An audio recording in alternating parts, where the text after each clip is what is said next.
Stranded sa Manila North Port Terminal ang mga pasahero papunta sa Visayas at Mindanao dahil sa bagyong Verbena.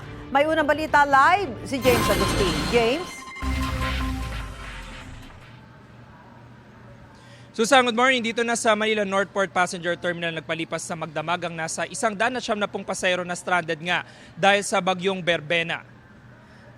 Kanya-kanya na pwesto sa concourse area ang mga pasahero, ang iba naglatag ng karton para may mahigaan.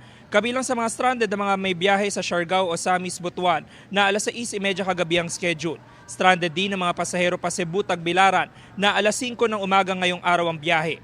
Hindi pa rin masabi kung kailan matutuloy ang biyahe na Pabacolod, Cagayan, Iloilo na alas 12:30 ng tanghali mamaya ang orihinal na schedule.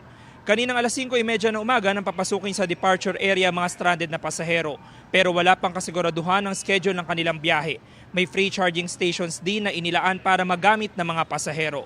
Samantala, Susan, ito nakikita nyo, ito yung mga pasahero dito sa concourse area. Kanina nga po, pinapasok na doon sa departure area yung karamihan sa mga pasahero. Pero ito yung mga pasahero na nanatili dito. Ito yung mga patungo doon sa area ng Bacolod, Cagayan at Iloilo. At hindi na muna sila kabilang doon sa mga pinapasok doon sa departure area. Hanggang ngayon, yung mga nabanggit natin na biyahe ay wala pa na masabi sa atin yung shipping company kung anong oras matutuloy yung kanilang mga biyahe. Naghihintay lang din sila ng abiso mula sa Philippine Coast Guard. Yung muna unang balita mula dito sa Manila North Port Passenger Terminal. Ako po si James Agustin para sa GMA Integrated News. Gusto mo bang mauna sa mga balita? Mag-subscribe na sa GMA Integrated News sa YouTube at tumutok sa unang balita.